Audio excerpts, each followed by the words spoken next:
Anand Bunions and Briefs presents Madarasi Audio Launch. Special partner Pisu Pisu Billada Sunland Refined Sunflower Oil. KG Tiles 30% offer easy EMI. இப்போ laying expert service. 777 check நல்லெண்ணெய் நல்லது உணவுக்கும் உடலுக்கும். Co-presented by ஆரோக்கியத்திற்கு கோகுலம் டே. Streaming partner Z5. ஒட்டுமொத்த அரங்கமும் யாருடைய குரலுக்கு காத்துட்டு இருக்கோ அரங்கத்திலையும் சரி ஆன்லைன்லையும் சரி எவ்வளோ பேர் ரசிச்சுட்டு இருக்கீங்க வெயிட் பண்ணிருக்கீங்க அப்படின்றது தெரியும். என்னால் இவ்வளோதான் முடியும் அப்படின்னு முடிவு பண்ணுறது யாருமே பண்ணக்கூடாது. நான் என்னால் எதுவும் முடியும் அப்படின்னு நம்பிக்கை வைத்தவர் அவர். அவருக்குன்னு ஒரு பாதையை உருவாக்கினார், அதில் ஜெயிச்சார். இவர் போகும் பாதையில் ஜெயிக்கும்போது நாங்கள் எல்லாரும் ஜெயிச்சோம் அப்படின்ற மகிழ்ச்சி நம்ம உட்கார்ந்துருக்க ஒவ்வொருத்தரும் கொண்டோம். The man himself is Sivakarthikeyan. ஒரு அழகான கேவியோடு தான் உங்களை இந்த மேடையில் வெல்கம் பண்ணணும்னு ஆசைப்பட்டோம். இது உங்களுக்காக SK for all the love that all of us have for you. எல்லாருக்கும் வணக்கம். சின்ன வயசுல எங்க அம்மா எனக்கு ஒரு கதை சொன்னாங்க. இங்க ஒரு கிரீடமும் சிம்மாசனமும் இருந்துச்சு. அது தன்னை சுமக்க ஒரு சரியான ராஜாவை தேடிக்கிட்டு இருந்துச்சு. எல்லாரும் சிம்மாசனத்துல அமர்ந்து அந்த கிரீடத்தை சுமக்க போற ராஜாவை பார்க்க ஆவலா இருந்தாங்க. அதே ஆர்வத்தோட அந்த கூட்டத்தை விலக்கிட்டு ஒரு சின்ன பையனும் வந்தான். அவனுக்கு அப்போ அப்பா அம்மா வச்ச பெயரை தாண்டி எந்த அடையாளமும் இல்லை. ஒட்டுமொத்த கூட்டமும் ராஜாவை தேடின சமயத்துல இவன் அவனை தேடினா, அவனுக்கான அடையாளத்தை தேடினான். ரெக்க சின்னதுதான், ஆனா ஒட்டுமொத்த வானத்தையும் அளந்து பாத்திரணும் அப்படின்னு துணிச்சலோட முதல்ல டிவிக்குள்ள வந்தான். இவனால என்ன பண்ண முடியும்னு கேள்வி கேட்டவங்களை இவனை மாதிரி யாரால பண்ண முடியும்னு சொல்ல வச்சான். டிவியில இருந்து மூவிக்கு வந்தான். என்ன பெருசா பண்ணிட போறான் அப்படின்னு பார்த்தவங்களை என்னடா பெருசா பண்ணிட்டான் அப்படின்னு ஆச்சரியப்பட வச்சான். கேமரா முன்னாடி தலையை காட்ட வந்தவன் சொன்னவங்க முன்னாடி தலைவனா உருவெடுத்தான். எடுத்து வச்ச எல்லா படியிலையும் வெற்றியை பார்த்தான். அவ முகத்துல இருந்த சிரிப்பை பார்த்தவங்க அவ முதுகுல குத்தி இருக்கிற கத்திகளை பார்க்காம அவ அதிர்ஷ்டத்துல ஜெயிக்கிறான் அப்படின்னு சொன்னாங்க. ஆமா, அதிர்ஷ்டம்தான். அவன் சினிமாவுக்கு அதிர்ஷ்டத்தால வந்தவன் இல்ல, சினிமாவுக்கு அதிர்ஷ்டமா வந்தவன். ஆமா, நான் முன்னாடி சொன்ன கிரீடமும் சிம்மாசனமும் தேடினது இவனைத்தான். காட்டுல இருக்கிற சிங்கம் மாதிரி நான் ஒரு ராஜான்னு இவன் உணராம இல்ல. அவனுக்குத்தான் நான் ஒரு ராஜான்றது தெரியாம இல்ல, அது வேணாம்னு இருந்தான். ஏன்னா இந்த ராஜா ஆள நினைச்சது மண்ணை இல்ல, மக்களோட மனச. உன்னால முடியாதுன்னு யாராவது சொன்னா நீ நம்ப வேண்டியது அவங்கள இல்ல, ஒண்ணு. Let's welcome the icon of cinema, our dearest Sivakarthikeyan, everybody!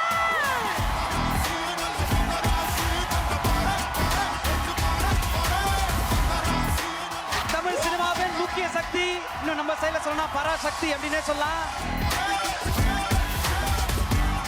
எங்க வீட்டு பிள்ளைன்னா எம்ஜிஆர், நம்ம வீட்டு பிள்ளைன்னா வேற யாரு? அண்ணன் சிவகார்த்திகேயன் அவர்களுக்கு மீண்டும் ஒரு முறை ஒரு பெரிய கைத்தட்டல் கொடுக்கணும் அப்படின்றது ஆசை.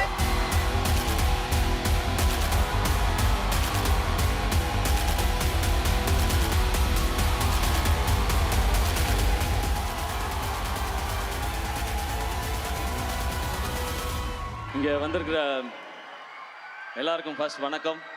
என்னோட மதராசி டீம், ப்ரெஸ், மீடியா, தானு சார், ஆர்பி சௌத்ரி சார், இங்கே வந்திருக்கிற கெஸ்ட்ஸ், ஃபேமிலி, இங்கே இருக்க ஸ்டூடெண்ட்ஸ் எல்லாருக்கும் வணக்கம்.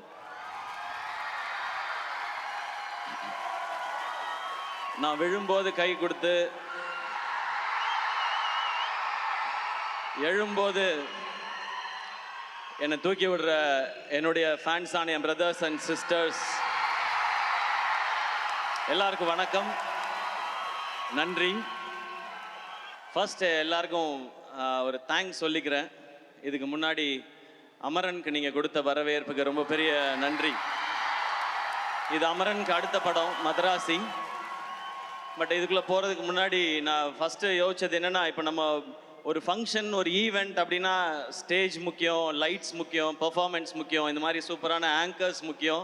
பட் இதெல்லாம் தாண்டி ரொம்ப முக்கியம் க்ரௌட், ஆடியன்ஸ். நீங்கள் இல்லைன்னு வச்சுங்களேன், அதுவும் இப்படி ஒரு இதில் இப்போ ஆடியோ லான்ச்க்கு என்ன ஆயிடுச்சுன்னா, க்ரௌடு முக்கியன்றதை விட அந்த வென்யூ முக்கியமாயிடுச்சு. Sairam college, thank you. நீங்களாம் காலேஜ் வரீங்களோ இல்லையோ, நான் அடிக்கடி வந்துடுறேன் சாய்ராம் காலேஜுக்கு. எனக்கு தெரிஞ்சு நம்ம சார் இருக்காரு, எனக்கு தெரிஞ்சு ஆடியோ லான்ச்சுக்கு ஒரு தனி கோர்ஸ் வந்துரும்னு நினைக்கிறேன் சாய்ராம் காலேஜில் கொஞ்ச நாளில். ஸோ எனக்கு முன்னாடி வரும்போது ஆடியோ லான்ச்சுக்கு போகிறோம், அங்கே எப்படி இருக்கும் அப்படின்னு தெரிலன்னு இருந்துச்சு. இப்போ சாய்ராமுக்கு போகிறோம், நம்ம இடத்துக்கு போகிறோம், என்ன ஜாலியாக இருக்கும் அப்படின்றது தான் ஃபீல். இது நான் சும்மா நீங்கள் கை தட்டுவீங்க அப்படின்றதுக்கு சொல்லலை. இங்கே இருக்கிற இந்த ஹீட்டில், இந்த வேர்வையில் கடந்த 4 மணி நேரமாக நீங்கள் ஒரு எனர்ஜி கொடுத்துட்ருக்கீங்கல்ல, வேற லெவல். இங்கே இன்னைக்கு மதராசி ஆடியோ லான்ச். இந்த படத்தை பற்றி பேசுகிறதுக்கு முன்னாடி நான் ஒரு சின்ன ஃப்ளாஷ்பேக் மட்டும் போயிட்டு வரேன். 2014 போயிட்டு வரேன். ஒரு 14 வருஷம் முன்னாடி, 12 ஒரு 14 வருஷம் முன்னாடி நான் வந்து ஆங்கராக இருந்த டைம். அப்போ வந்து 7ஆம் அறிவு படம் ரிலீஸ். அப்போ எனக்கு ஒரு ஃபோன் கால் வந்துச்சு, இந்த மாதிரி நீங்கள் 7ஆம் அறிவு படத்தில் வந்து ஆடியோ லான்ச் நடக்குது, அதுக்கு நீங்கள் ஆங்கராக பண்ண முடியுமான்னு. ஏங்க எவ்வளோ பெரிய படம், எவ்வளோ பெரிய பெரிய காம்பினேஷன் இதை நான் பண்ணுறதுக்கு என்ன, உடனே பண்ணுறேன் அப்படின்னு சொல்லிட்டு உடனே ஒத்துக்கிட்டேன். அவ்வளோ எக்ஸைட்மெண்ட் எனக்கு. அப்புறம் ஒரு 2 நாளில் திரும்ப ஃபோன் வந்துச்சு, இல்லைங்க அது கரெக்டாக வராதுன்னு நினைக்கிறேன், அது வந்து ஒரு ஹீரோ வச்சு போகலான்னு முடிவு பண்ணிட்டாங்க, அதனால நீங்கள் அதில் ஆங்கரிங் பண்ண முடியாது, ஸ்கிரிப்ட் பண்ணுறீங்களான்னு கேட்டாங்க. நான் சொன்னேன், ஏங்க இவ்வளோ பெரிய படத்தில் ஏதாவது ஒரு பார்ட்டாக இருந்தால் கூட எனக்கு ஓகே தான், அதனால் நான் வந்து பண்ணுறேன்னு சொன்னேன். அந்த ஷோ வந்து ஜெய் அண்ணன் ஹோஸ்ட் பண்ணாங்க, எனக்கு அவரை ரொம்ப பிடிக்கும். அதனால நான் இந்த மாதிரி ஒரு ஈவெண்ட் ஸ்டேஜுக்கு பின்னாடி சைடில் நின்று ஜெய் அண்ணனுக்கு வந்து நெக்ஸ்ட் லிங்க் சொல்லிகிட்டே இருக்கணும். அந்த கேப்பில் வந்து நான் பார்த்தா சூர்யா சார் உட்காந்துருக்காங்க, முருகதாஸ் சார் உட்காந்துருக்காங்க, பக்கத்தில் உதயநிதி ஸ்டாலின் சார் உட்காந்துருக்காரு, செம்ம க்ரௌடு எல்லாமே இருக்குது. அந்த கேப்பில் தான் அது தெரிஞ்சுக்கிட்டே இருந்தது. அதுவே எனக்கு அவ்வளோ சந்தோஷம். அந்த ஆங்கரிங் சான்ஸ் நான் எதிர்பார்த்தது எதுக்கான, இன்றைக்கி ஒரு சான்ஸ் கிடச்சிதுன்னா நம்மளோட திறமையெல்லாம் ஏதாவது காமிச்சு முருகதாஸ் சார் படத்தில் ஏதாவது ஒரு ரோல் வாங்கிடலாமா அப்படின்னு ஆசையோடு தான் வந்தேன். ஆனால் ஸ்டில் அந்த ஷோவை நான் என்ஜாய் பண்ணேன்.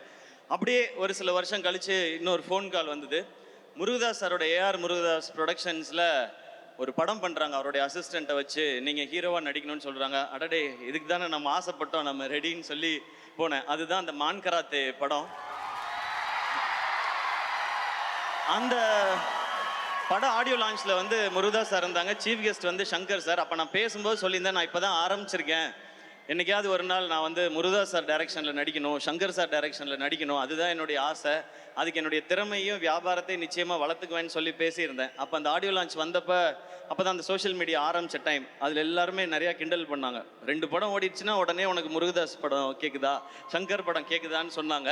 ஆனால் அன்றைக்கி ஒரு நம்பிக்கை மட்டும் இருந்துச்சு, விடாமல் உழைச்சா என்றைக்கோ ஒரு நாள் அது நடந்துரும்ன்ற நம்பிக்கை இருந்துச்சு. நீங்கள் கை தட்டிக்கிட்டே இருந்தீங்க, நான் ஓடிக்கிட்டே இருந்தேன்.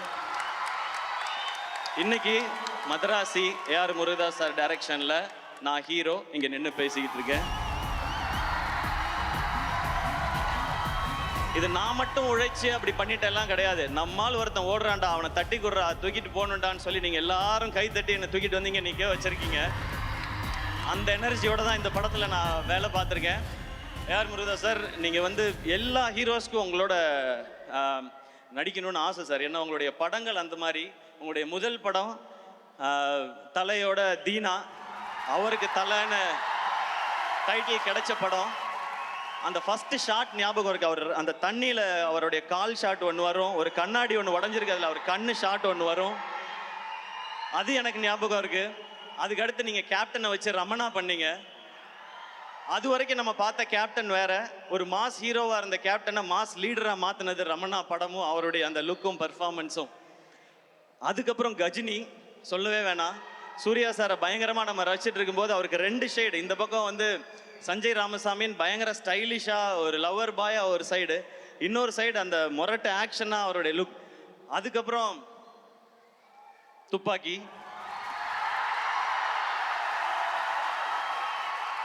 அது தமிழ் சினிமாவில் ஹீரோஸோட மாஸை ரீடிஃபைன் பண்ண படம். அதில் விஜய் சார் எப்படி இருந்தாங்க, அந்த ஐ எம் வெயிட்டிங்கிறது பயங்கர ஸ்பெஷல்.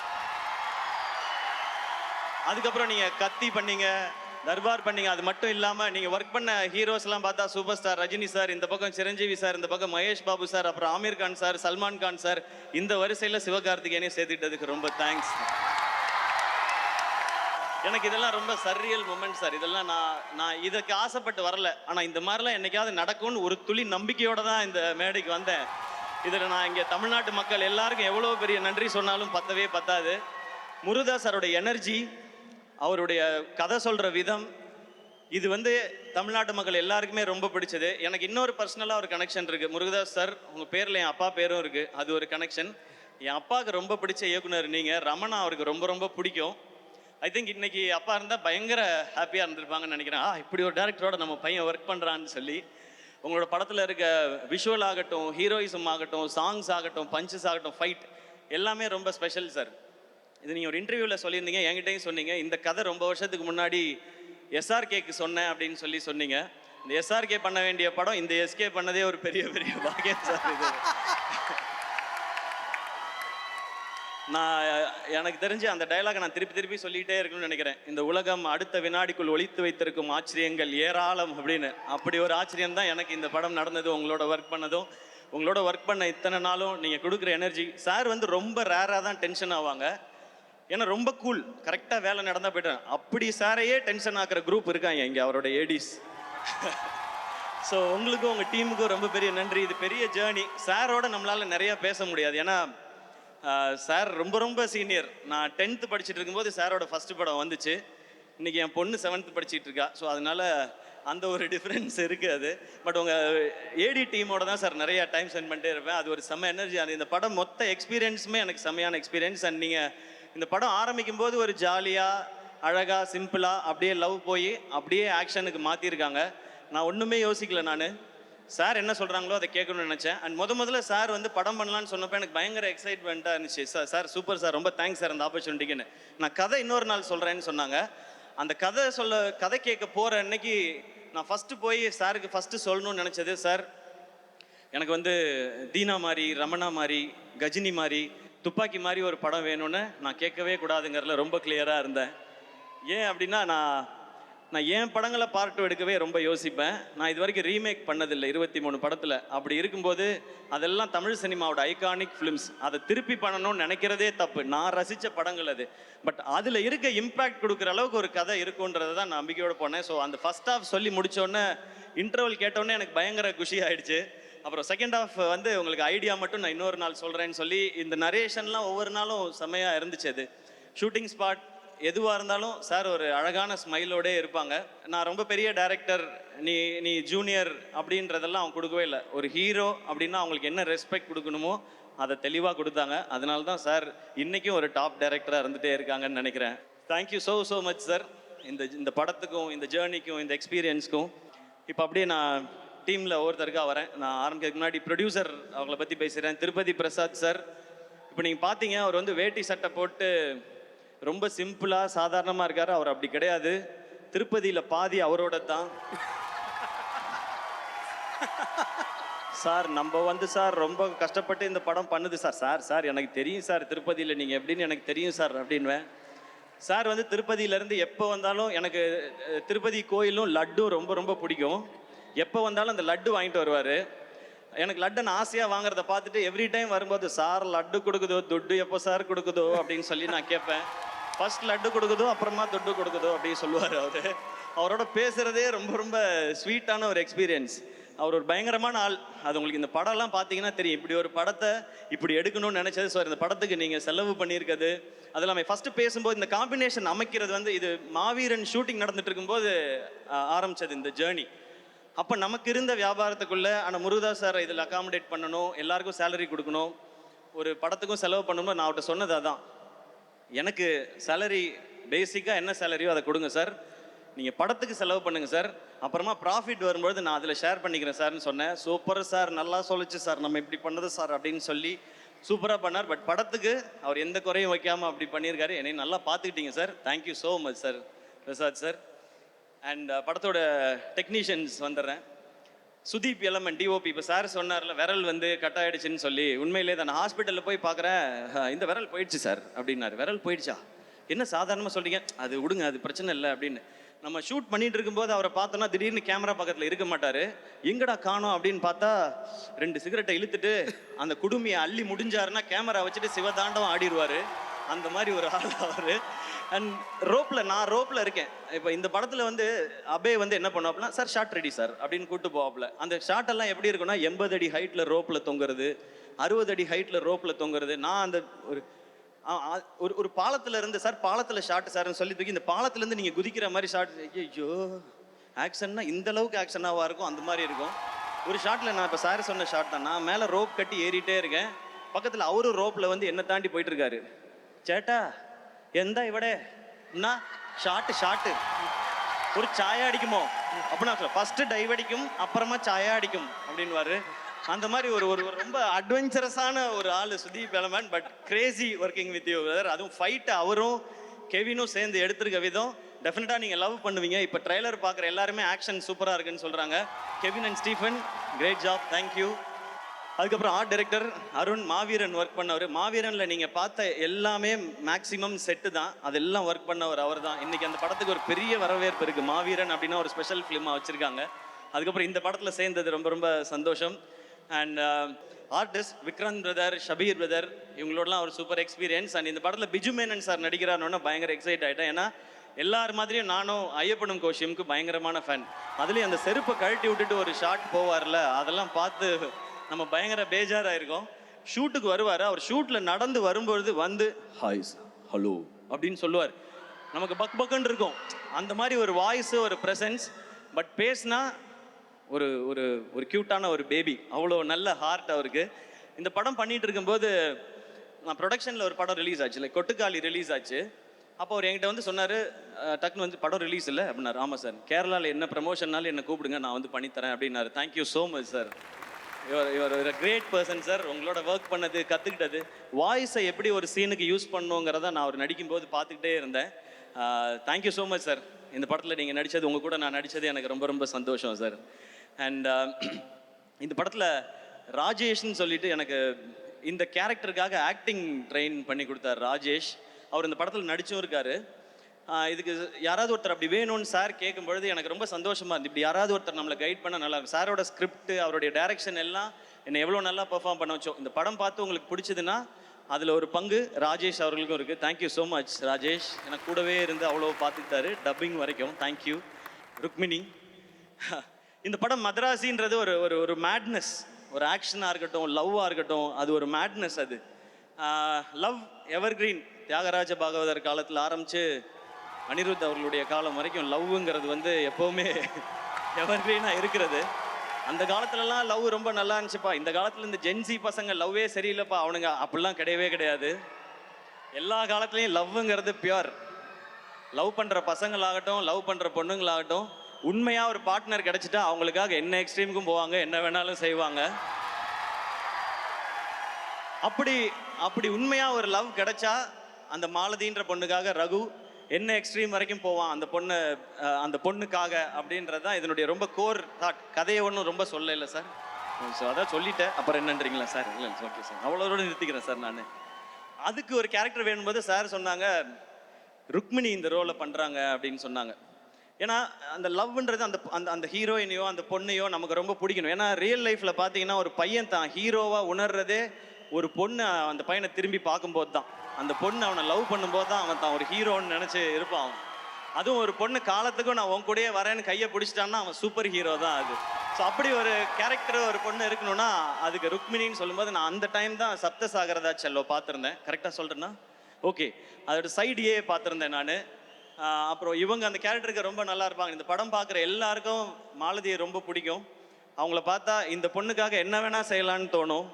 அப்படியான ஒரு கேரக்டர் தான். ஸோ ருக்மிணி அவங்க ஷூட்டிங்கில் எப்படின்னா படிச்சுட்டே இருப்பாங்க, புக்கு படிச்சுட்டே இருப்பாங்க. நான் சும்மா ஏமாத்துறாங்க புக்கெல்லாம் வச்சுக்கிட்டு அப்படின்னு நினச்சேன். அப்புறம் பார்த்தா எழுதுவாங்க. ஒரு நாள் போய் கேட்டேன், என்னங்க எழுதுறீங்க அப்படின்னு கேட்டேன். இல்லை என்னோடய எக்ஸ்பீரியன்ஸை ஷூட்டிங்கில் நடக்கிற தாட்லாம் நான் எழுதுறேன்னு சொன்னாங்க. ஓ படிக்கிற பொண்ணுடோ அப்படின்னு சொல்லி நான் முடிவு பண்ணிட்டேன். நீங்கள் காலேஜ்லலாம் பார்த்துருப்பீங்க, ஒரு பொண்ணு எல்லா இடத்துலையும் படிக்கும். பஸ்ஸில் படிக்கும், பஸ் ஸ்டாப்பில் படிக்கும், எல்லா இடத்துலையும் படிச்சுக்கிட்டே இருக்கும். இசிஇ ட்ரிபிள் பொண்ணுங்கள்லாம் இருப்பாங்க, அவங்களாம் எப்போ பார்த்தாலும் படிச்சுக்கிட்டே இருப்பாங்க. அந்த மாதிரி தான் அவங்க தான். ஆனால் பர்ஃபார்ம் பண்ணுவாங்க. அந்த மாதிரி அவங்களும் அந்த மாதிரி பர்ஃபார்ம் பண்ணியிருக்காங்க. Very happy to work with you. ஒரு ஒரு ரொம்ப ரொம்ப ஒரு ரொம்ப நல்ல கேரக்டர் நீங்கன்றது ஆன் ஸ்க்ரீனில் மட்டும் இல்லை, ஆஃப் ஸ்க்ரீன்லையும் நான் தெரிஞ்சுக்கிட்டேன். So very happy to work with you. And அவங்க இப்போ நிறையா பேன் இண்டியன் ஃபிலிம்ஸ் பண்ணிகிட்டே இருக்காங்க. எல்லாத்துக்கும் என்னுடைய விஷஸ். அவங்கள தொடர்ந்து அடுத்து நான் பேச போகிறது என்னுடைய உயிர் நண்பன், rock star, the most eligible bachelor, Anirudh. ஆக்சுவலாக அனி சாரும் நானும் பண்ணுற 8வது படம் அவர் சொன்ன மாதிரி நாங்கள் 8 படம் பண்ணியிருக்கோம். அது இல்லாமல் ஏகப்பட்ட ப்ரோமோ வீடியோ பண்ணியிருக்கோம். பட் இந்த இந்த எக்ஸ்பீரியன்ஸ் வந்து எங்கள் 2 பேருக்குள்ளே இருக்கிறது வந்து ஒரு ஹீரோ, மியூசிக் டைரக்டர், ஒரு ஆர்டிஸ்ட், டெக்னீஷியன் அப்படி இருந்ததே கிடையாது. இது என்றைக்குமே அந்த அந்த ஃப்ரெண்டுன்றதுக்கும் ஒரு ஸ்டெப் மேலேன்னு நினைக்கிறேன். எனக்கு அவர் அவ்வளோ பிடிக்கும். எதிர்நீச்சல் ஹிட் ஆனப்போ நான் போய் அவர்கிட்ட சொன்னேன், சார் பாட்டெல்லாம் பயங்கரமாக போட்டிங்க, ஆல் காலேஜ் கேர்ள்ஸ், ஃபாரின் எல்லா பக்கமும் என்னை கொண்டு போய் சேர்த்துட்டீங்கன்னு. அவர் அவ்வளோ ஸ்வீட்டாக திரும்ப ஒரு பதில் சொன்னார், இல்லை சார் நீங்கள் தான் என் பாட்டை கொண்டு போய் பிஎன்சியில் சேர்த்துருக்கீங்கன்னு சொன்னார். எல்லாரும் கேட்பாங்க உங்கள் 2 பேர் காம்பினேஷனோட சக்ஸஸ்க்கு என்ன ரீசன்னு. இதுதான் ரீசன். நான் அவர் தான் காரணம்னு சொல்லுவேன், அவர் என்ன தான் காரணம்னு சொல்லுவார். பட் முழு காரணம் அந்த ஆள் மட்டும்தாங்க. நமக்கு என்ன தெரியும் பாட்டை பற்றி? அவராக பாட்டு போட்டு இதுதான் பாட்டுன்னு அனுப்புவார். அவர் நடுவில் சொன்னார், நான் வந்து ஃபீல்ட் அவுட் ஆனாலும் எஸ்கேக்காக அதெல்லாம் வாய்ப்பே கிடையாது. இன்றைக்கி ஷாருக் கானில் ஆரம்பித்து எல்லாருக்கும் பாட்டு ஹிட்டு 1000 கோடிலாம் பார்த்துட்டார். இன்னும் 2000 இருக்குது, 3000 இருக்குது, 4000 இருக்குது. பல ரெக்கார்டுகள் நம்ம பண்ண வேண்டியிருக்கு சார். நம்ம மீன்ஸ் நீங்கள் அதில் நானும் சேர்ந்துப்பேன். அனி இஸ் மை ஃப்ரெண்ட் அப்படின்னு. ஸோ நீங்கள் உங்களோட மியூசிக் அது கொடுக்குற எனர்ஜி நாங்களாம் அடிக்கடி சொல்லுவோம். எல்லாருமே கேட்குறாங்க, ஏன் அனி இன்னும் கல்யாணம் பண்ணிக்க மாட்டேன்றாருன்னு. நாங்களும் கேட்டிருக்கோம். அனி சார் கல்யாணம் பண்ணுங்க சார், எங்களுக்கு மட்டும் 8 மணி ஆனால் வீட்டிலேருந்து ஃபோன் வரணும், எங்கே இருக்கீங்க, எப்போ வருவீங்க அப்படின்னு ஃபோன் வரணும். இவர் 8 மணிக்கு தான் எந்திரிப்பாரு ஜாலியாக, இன்னைக்கு ஒர்க் பண்ணுவோமா அப்படின்னு. அதெல்லாம் பார்க்கும்போது நமக்கு ஒரு மாதிரி இருக்கும். அப்போல்லாம் நான் கேட்போம், ஏன் சார் கல்யாணம் பண்ண மாட்டேங்க? விடுங்க சார் ஜாலியாக இருக்கேன்னு. பட் அவர் ஜாலியாக இருந்தால் நமக்கு ஹிட்டு பாட்டு வருது. நமக்கு ஹிட்டு பாட்டு வேணுமா, அவர் கல்யாணம் நடக்கணுமான்னு யோசிச்சு பார்த்தேன். நமக்கு ஹிட்டு பாட்டு தான் வேணும். அதனால் நீங்கள் ஜாலியாகவே இருங்க சார், எங்களுக்கு வைப் பண்ண பாட்டு கொடுத்துக்கிட்டே இருங்க sir. Okay sir, thank you sir. அனி அவ்வளோ ஸ்பெஷல். அனியோட எந்த அளவுக்கு க்ளோஸ்னா, இப்போ நான் போய் கேட்டேன்னா எந்த படம்னாலும் உடனே ஓகே சொல்லுவார், நோ ப்ராப்ளம் சார் பண்ணிடலாம் சார்னு.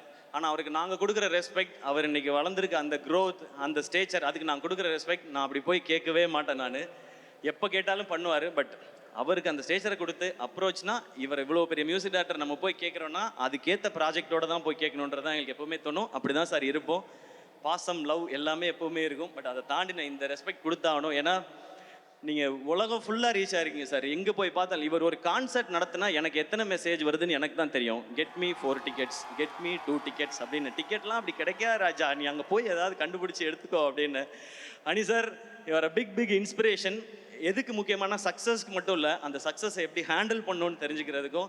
அண்ட் நீங்கள் சொன்ன அத்தனை வார்த்தைக்கும், அன்புக்கும், பாடல்களுக்கும் ரொம்ப ரொம்ப நன்றி. Love you sir, always love you. நான் எப்போவுமே மெசேஜில் அனுப்புறது தான் லவ் யூ சார். இந்த ப்ரோமான்ஸ் போயிட்டே தான் இருக்கும் எங்களுக்குள்ள, அது எப்போவுமே இருக்கும். அண்ணன் தம்பி அந்த மாதிரி ஃப்ரெண்டு எப்படி வேணாலும் வச்சுக்கலாம். Love you sir. அண்ட் மதராசிக்கு நீங்கள் கொடுத்துருக்க ட்ராக் சலம்பலை, அப்புறம் இப்போ வழிகிறேன். இன்னொன்று தங்கப்பூவேன்னு ஒரு பாடல் விவேக் ப்ரோ எழுதியிருக்காரு, ரொம்ப பியூட்டிஃபுல்லான சாங். அந்த சாங் நீங்கள் கேட்குறதுக்காக வெயிட் பண்ணிட்டு இருக்கோம். அண்ட் உங்களோட singers, lyricist super Subbu bro, super lyrics. And Aadesh bro thank you. And Vivek bro thanks. நான் ஆனால் தேங்க்ஸ்லாம் சொல்ல மாட்டேன், நம்ம நண்பர்களை அப்படியே மெயின்டைன் பண்ணிக்கலாம். ரொம்ப அழகான வரிகளோட அண்ட் ஒர்க் பண்ண மியூசிஷியன்ஸ், அனியோட டீம் எல்லாருக்கும் தேங்க்ஸ். நம்ம மேட்னஸ் இந்த படத்துலன்னு சொல்லும்போது லவ் அண்ட் ஆக்ஷன் இருக்குது. ஆக்ஷன் இன்னொரு பக்கம் ஒரு பயங்கர மேடான ஒரு ஒர்க் இருக்குது. ஸோ வில்லன் யார் பண்ணுறா அப்படின்போது சார் சொன்னாங்க வித்யுத் ஜாம்வால் அப்படின்னாங்க.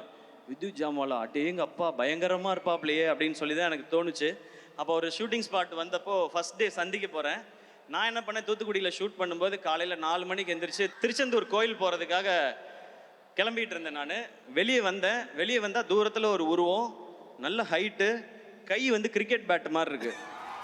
ஆள் அப்படியே திரும்பினா அது வித்யுத் ஜாம்வால். அது அவர் வந்து ஹாய் அப்படின்னு கை கொடுத்தாரு. நம்ம வந்து வேஷ்டி சட்டை நெத்தியில் பட்டை போட்டுக்கிட்டு ஹாய் அப்படின்னு சொல்லி கையை கொடுத்தேன் நான். சிவா அப்படின்னாரு. Yes sir, Siva great man, I'm very happy to work with யூனாரு. கை அப்போவே இருக்கியாக பிடிச்சாப்புல. ஐயோ இவர் கூட தான் நம்ம ஃபைட் பண்ணணுமான்னு சொல்லிட்டு ஓகே சார் சி யூ இந்த ஈவினிங் சொல்லிட்டு கோயிலுக்கு போய் நேராக முருகா அந்த மனுஷன்ட்டு மட்டும் நீ பத்திரமா பார்த்துக்க, ஒரு பஞ்சு மூஞ்சில் விழுந்தாலும் உனக்கு என்னை அடையாளம் தெரியாமல் போயிடும், இது ஓம் பொறுப்பு, நீ பார்த்துக்கன்னு சொல்லி வந்தேன். அப்புறம் அந்த ஃபைட் வந்துச்சு, கிளைமேக்ஸ் ஃபைட்டு. அப்போ நான் மனசுக்குள்ளே நினச்சிக்கிட்டதெல்லாம் ஒன்று தான், அடிக்கிறோமோ இல்லையோ தடுக்கிறோம். லோஜக் மோஜக் பஜக், இதுதான் நம்ம தாரக மந்திரம்னு சொல்லிட்டு அங்கே போனேன். ஆக்ஷன் பண்ணும்போது அந்த ஆள் தடுக்கிறாப்புல, தடுக்கும் போதே வலிக்குது. நான் அங்கே நின்று பண்ணிட்டு வெளியே வந்து இந்த ஆள் உண்மையிலே அடிக்கிறான், இதை விடக்கூடாது அப்படின்னு சொல்லி இந்த ஃபைட்டை பயங்கரமாக பண்ணி, ஏன்னா அவர் ப்ரொஃபஷனல், அவர் பயங்கரமாக you can do it man, come on man, you can do it, நீ கையை மட்டும் கொடுக்காத, நீ நசுக்கி விட்டுருவா, இந்த வேலையை வச்சுக்காது அப்படின்னு சொல்லி தான் நான் பண்ணேன். பட் ஃபைட்டை பயங்கரமாக பண்ணி ஆகணும், ஏன்னா ஸ்கிரிப்டோட ரொம்ப பீக் மூமெண்ட் அது, கிளைமேக்ஸ் பயங்கரமாக இருக்கணும். அப்போ ஓகே நம்ம என்னமாவது பண்ணி ரிஹர்சல் பண்ணியாவது பண்ணிடலான்னு சொல்லி நான் முடிவு பண்ணி இறங்கி ஃபைட் பண்ணிட்டேன். அப்புறம் அவரே அப்ரிஷியேட் பண்ணார். அப்போ மனசுக்குள்ளே நினச்சிக்கிட்டேன், எத்தனை கேப்டன் படம், எத்தனை அர்ஜுன் படம், சரத்குமார் படம்லாம் பார்த்துருக்கோம், விடுவோமா நாங்கள் ஃபைட்டை அப்படின்னு சொல்லி அப்படி நின்றுட்டோம். ஒரு மாதிரி அவரோட சேர்ந்து படத்தில் பார்க்கும்போது எக்ஸைட்டிங்காக இருக்கும். Vidyut Jamal bro, thank you so much. ஏன்னா அந்த சிங்க் வரணும் 2 பேருக்கும், இல்லைன்னா கண்டிப்பாக 1-2 அடி விழும். அப்படியே விழுந்துச்சு, ரெக்கவர் ஆகிறதுக்கு 2-3 நாள் ஆச்சு. பதிலுக்கு அவருக்கும் 2-3 விழுந்திருக்கும், நம்மளும் அதை பண்ணியிருப்போம் இல்லையா? அந்த மாதிரி தானே நம்ம ஸ்கூலில் கில்லுனாலே சும்மா இருக்குது, இல்லை திருப்பி கில்றாள், நம்ம எப்படி அப்படி விடுவோம்? ஸோ அதெல்லாம் நடந்துச்சு. பட் ஒரு ஒரு ஒரு கிவ் அண்ட் டேக்கில் நல்லா வந்திருக்குன்னு நம்புகிறேன். சார் அப்ரிஷியேட் பண்ணும்போது ரொம்ப சந்தோஷமாக இருக்குது. இந்த இந்த இந்த ஷூட்டிங் ஸ்பாட்டே ஒரு மாதிரி நமக்கு ஒரு ரொம்ப சரியலான எக்ஸ்பீரியன்ஸ் தான். ஏன்னா அவங்க எல்லாருக்கும் தெரியும் எனக்கு துப்பாக்கி படம் எவ்வளோ பிடிக்கும்னு சொல்லி. நான் அந்த டைமில் போட்ட ட்வீட் ஒன்று இருக்குது, இன்னைக்கு தேதியில் கையில் துப்பாக்கி வச்சுருக்கவனோட துப்பாக்கி டிக்கெட் வச்சுருக்கவன் தான் பெரிய ஆள், I got the FDFS ticket I சேன்னு சொல்லியிருப்பேன். அந்தளவுக்கு எனக்கு அந்த படம் பிடிக்கும். அந்த படம் ட்ரெய்லர் வரும்போதே எனக்கு அவ்வளோ ஆர்வம். இப்போ ஷூட்டிங்கில் யோசிச்சு பாருங்கள், எனக்கு இந்த பக்கம் துப்பாக்கி டைரக்டர், இந்த பக்கம் துப்பாக்கி வில்லன், நடுவில் நம்ம, அண்ட் இதுக்கு நடுவில் வந்து விஜய் சார் வந்து அவரோட ஒரு சீன் நமக்கு துப்பாக்கி கொடுக்குற மாதிரி. இதை எதிர்பார்த்து அன்னைக்கு அந்த ட்வீட் நான் போடலை, சார் படத்தில் நடிப்பேன்னு நினச்சி நான் போடல, இதெல்லாம் நடக்கும்னு நினச்சி போடல. இது கடவுளும் நீங்களும் கொடுத்தது, இப்படி தான் நடக்கணும்னு நீங்கள் முடிவு பண்ணியிருக்கீங்க, அதுபடி போயிட்டுருக்கு. ஸோ இது அத்தனைக்கும் உங்கள் எல்லாருக்கும் நான் நன்றி சொல்லணும்னு நினைக்கிறேன். அண்ட் இவ்வளோ தூரம் அதை பேசிட்டதுனால அந்த ஒரு மேட்ரை இங்கே பேசிடலான்னு நினைக்கிறேன் நான். ஏன்னா இவ்வளோ தூரம் அப்படியே நார்மலாக தான் இருந்துச்சு. சரி அது வேணுமா வேணாமான்னு மைண்டுக்குள்ளே ஓடிக்கிட்டே இருக்குது. பட் துப்பாக்கி இதெல்லாம் பேசியாச்சு, அதனால் நான் அதையும் பேசிடுறேன். இந்த விஜய் சாரோட இந்த சீன் நடித்ததுக்கப்புறம் நிறைய பேருக்கு ரொம்ப சந்தோஷம், ரொம்ப அழகாக இருக்கேன் இந்த சீனுன்னு சொல்லி. நான் அதை பார்க்குற விதம் வந்து நல்லா பண்ணுற தம்பி, நீ இதை இன்னும் நல்லா பண்ணுன்னு அவர் தட்டி கொடுக்குறதா தான் நான் பார்த்தேன். ஆனால் ஒரு சிலர் என்ன சொல்ல ஆரம்பிச்சிட்டாங்கன்னா, இவர் வந்து அடுத்த தளபதியாக பார்க்குறாரு, இவர் வந்து அந்த தளபதியாக பார்க்குறாரு, இந்த தளபதியாக பார்க்குறாரு, குட்டி தளபதி, திடீர் தளபதி அப்படிலாம் சொல்கிறாங்க. நான் சொல்லிக்கிறது ஒன்றே ஒன்று தான், நான் அப்படி நினைக்கிற ஆளாக இருந்தால் அவரும் என்கிட்ட துப்பாக்கியை கொடுத்துருக்க மாட்டார், நானும் வாங்கியிருக்க மாட்டேன். அண்ணன் அண்ணன் தான், தம்பி தம்பி தான். இந்த லெவல்லையே நான் இதை புரிஞ்சுக்கிட்டு இப்படி தான் இருக்கணும்னு நான் நினைக்கிறேன். இதை இந்த மேடையில் தெளிவாகவும் சொல்லிக்கிறேன். ஏன்னா எங்கெங்கேயோ சொல்லி பார்த்தேன், அதை சிலர் விடுறதா இல்லை. இப்போ என்ன சொல்கிறாங்கன்னா, இவர் வந்து அவருடைய ரசிகர்களை பிடிக்கணும்னு நினைக்கிறார். அப்படிலாம் யார் ரசிகர்களையும் யாரும் பிடிச்சிட முடியாது ராஜா. ரசிகர்ன்றது ஒரு பவர், ஒரு பவர் அது. விஜய் சார் வந்து இன்னைக்கு நான் படம் லாஸ்ட் படம் நடிக்கிறேன், அடுத்து அரசியலுக்கு போகிறேன் போது பின்னாடியே அவரோட நின்று போகிறாங்க. தலை அஜித் சார் மன்றத்தை கலைச்சு ரொம்ப வருஷம் ஆச்சு. நீங்கள் மன்றத்தை கலைச்சாலும் பரவாயில்ல, நாங்கள் உங்கள் கூட தான் நிற்போன்னு நிற்கிறாங்க. இந்த பக்கம் கமல் சார், அவர் மாதிரி பெர்ஃபார்ம் பண்ண இந்தியாவிலே ஆள் கிடையாது. அவர் வெற்றி தோல்வி இதெல்லாம் விட்டுட்டு உண்மையான கலைஞன், என்னோட கலைஞன், உலகநாயகன் கூட இன்னமும் நிற்கிறாங்க. இந்த பக்கம் சூப்பர் ஸ்டார் ரஜினிகாந்த் சார் 50 வருஷமா சூப்பர் ஸ்டாராக நிற்கும் போது அவங்களோட நிற்கிறாங்க. இந்த மாதிரி தான் அடுத்து இருக்க Suriya sir, Vikram sir, Simbu sir, Dhanush sir, இவங்க எல்லாருக்கும் ரசிகர்கள் இருக்கிறாங்க. அப்படி போய் அவங்க ரசிகர்களை நம்ம எடுத்துக்க முடியாது, நம்ம ரசிகர்களை சம்பாதிக்கணும். என்னோட ஸ்ட்ரென்த்துக்கு நான் ஏதோ ஒரு 13 வருஷம் போராடி விழுந்து எந்திரிச்சு கஷ்டப்பட்டு நான் கொஞ்சம் பேரை சம்பாரிச்சிருக்கேன் இங்க.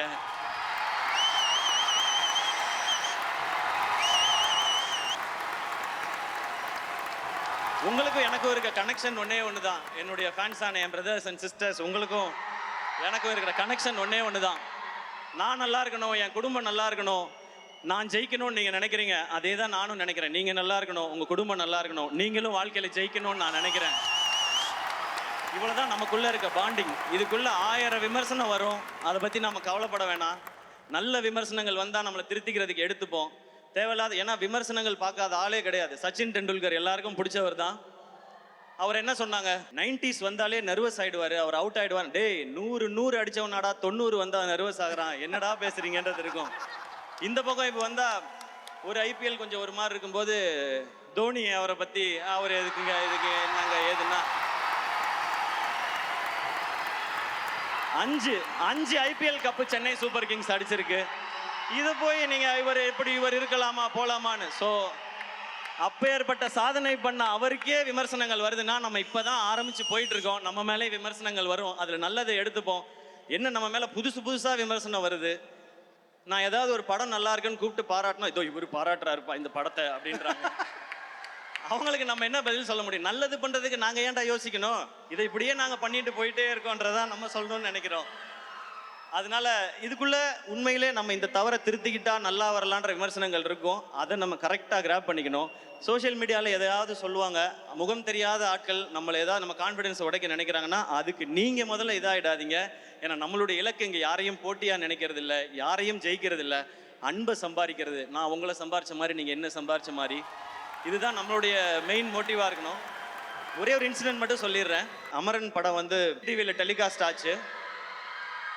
அதுக்கு அடுத்த நாள் வந்து ஒரு அம்மா வந்து பார்க்குறதுக்கு ரொம்ப நேரமாக வெயிட் பண்ணிகிட்டே இருந்தாங்க. அப்போ நான் வந்து என்ன ரொம்ப நேரமாக இருக்காங்களே வாங்கம்மான்னு சொன்னேன். அவங்க உள்ளே வந்தோடனே கண்ணெலாம் கலங்கிட்டு, நேற்று நைட் அமரன் படம் டிவியில் பார்த்தோம், அந்த கிளைமேக்ஸ் பார்த்தோன்னே ஒரு மாதிரி ஆயிடுச்சு. சினிமா தான் தெரியும், ஆனால் இருந்தாலும் உங்களை அப்படி பார்க்கும்போது ஒரு மாதிரி ஆயிடுச்சு. உங்களை ஒரு தடவை தொட்டு பார்த்துக்கிட்டுமான்னு சொல்லி தொட்டு பார்த்தாங்க. எனக்கு எமோஷனல் ஆயிடுச்சு. அப்போ சொன்னாங்க, நாங்கள் ஒரு ஓல்டேஜ் ஹோமில் இருக்கோம், அங்கே நிறைய பெரியவங்க வயசானவங்கலாம் இருக்காங்க. நேற்று படம் பார்த்ததுக்கப்புறம் அவங்கள நிறைய பேர் சாப்பிடல, ஒரு மாதிரி டிசப்பாயிண்ட் ஆகி தூங்கிட்டாங்க, ஒரு மாதிரி அப்செட் ஆகிட்டாங்க. அவங்ககிட்ட நீங்கள் ஃபோனில் பேச முடியுமான்னாங்க. நான் வீடியோ கால் போடுங்கன்னு. வீடியோ காலில் நிறைய பேர் பேசினாங்க. அவங்கெல்லாம், அப்பா நீ நல்லா இருக்கியாப்பா, அவங்க குடும்பம்லாம் நல்லா இருக்காப்பா, நேற்று படம் பார்த்தோம் ஒரு மாதிரி இருந்துச்சுன்னு சொல்லிட்டு அதில் 2 பேர் டக்குன்னு இன்னுமே இந்த மாதிரி கிளைமேக்ஸ்லாம் வச்சு நீ நடிக்கக்கூடாது சரியா அப்படின்னு சொல்லி அதட்டினாங்க. அப்போ தான் நான் புரிஞ்சுக்கிட்டேன். எப்போவுமே எல்லாரும் சொல்கிறாங்க, நான் நம்ம வீட்டு பிள்ளைன்றது வெறும் டைட்டில் மட்டும் இல்லை, அவங்க அப்படி தான் நினைக்கிறாங்கன்றத அந்த செகண்ட் உணர்ந்தேன். நான் உழைக்கிறதுக்கு மேலே ஒரு அன்பை நீங்கள் கொடுத்துக்கிட்டே இருக்கீங்க, அந்த அன்புக்கு மேலே நான் உழைக்கணும்னு ஓடிக்கிட்டே இருக்கேன். இது மட்டும்தான் என் மைண்டில் இருக்குது. இன்னும் கடுமையாக உழைச்சிட்டே இருப்பேன். நீங்களும் அதே மாதிரி இருங்க. இன்றைக்கி ரொம்ப தூரத்தில் இருந்தெல்லாம் நிறைய பேர் வந்திருக்கீங்க. என்னுடைய தம்பிகள் எல்லாம் வந்திருக்கீங்க, தங்கச்சி தம்பிகள் எல்லாம். திரும்ப பத்திரமா வீட்டுக்கு போங்க, எதை பற்றியும் கவலைப்படாதீங்க. ஏன்னா லைஃப்பில் சக்ஸஸ்ங்கிறது இந்த பாக்ஸ் ஆஃபீஸ் நம்பர்ஸ் அது வர்றது அது இல்லவே இல்லை. அது நம்ம எவ்வளோ அன்பை சம்பாதிக்கிறோன்றது ஒரு பக்கம். இன்னொன்று, நம்ம தோற்றுருவோமோன்னு எல்லாருக்குள்ளேயும் ஒரு பயம் இருக்குல்ல, அந்த பயம் எப்போ இவன் ஜெயிச்சிருவானோன்னு மற்றவனுக்கு மாறுதோ அதுதான் உண்மையான சக்ஸஸ். இதை மைண்டில் வச்சுக்கோங்க. நம்ம ரொம்ப தூரம் பயணிக்க வேண்டியது இருக்குது. சேர்ந்து நிறைய நல்ல விஷயங்களையும் செய்வோம் நம்மளால் முடிஞ்சதை. அண்ட் அண்ணன், நீங்கள் ஆக்ஷன் படம் பண்ணுங்கண்ணே, ஆக்ஷன் படம் பண்ணுங்கண்ணேன்னு கேட்டுகிட்டே இருந்தீங்க. முருகதாஸ் சார் டைரக்ஷனில், அனிருத் மியூசிக்கில் இப்படி ஒரு ஸ்ட்ராங் டீமோட ஒரு ஆக்ஷன் என்டர்டெய்னர் செப்டம்பர் 5 வருது. மதராசி தேட்டரில் என்ஜாய் பண்ணுங்கள். இன்றைக்கி பத்திரமா ஊருக்கு போங்க, எல்லோரும் சாப்பிட்டு போங்க. நாளைக்கு போயிட்டு ஆனந்த் அண்ணன்ட்டையும் மோகன் அண்ணன்ட்டையும் நீங்கள் தகவல் சொல்லணும். நான் காத்திருப்பேன் காலையில் நீங்கள் சொல்லுவீங்கன்னு. வேறு யாரையாவது மிஸ் பண்ணியிருந்தா மன்னிச்சிருங்க. And thank you lovable friends, N brother and sister 2 பேருக்கும் thank you for all the love and support. And இந்த ஈவெண்ட்டை சிறப்பாக நடத்தின மொத்த டீமுக்கும் அண்ட் மேனேஜர்ஸ் மொத்த எல்லாருக்குமே என்னுடைய ரொம்ப ரொம்ப நன்றி. Love you. செப்டம்பர் 5, 5, 6, 7 3 நாள் ஹாலிடேஸ் தேட்டரில் என்ஜாய் பண்ணுங்கள். இந்த படம் உங்கள் எல்லாருக்கும் பிடிக்கும் நான் நம்புகிறேன். Love you all. அண்ணா எஸ்கண்ணே, நீங்கள் திரும்பி லவ் யூ சொல்கிறதுக்கு தான் நம்ம ஆங்கராக வந்தோன்றது ஞாபகம் வருது. நான் ஆடியன்ஸாக மாற்றிட்டீங்க இவ்வளோ நேரம் எங்களையும். அப்படி ஒரு அமேசிங்கான விஷயங்கள். Thank you so much SK sir. And இந்த தருணத்தில் the entire cast and crew of Madrasi to please join us on stage.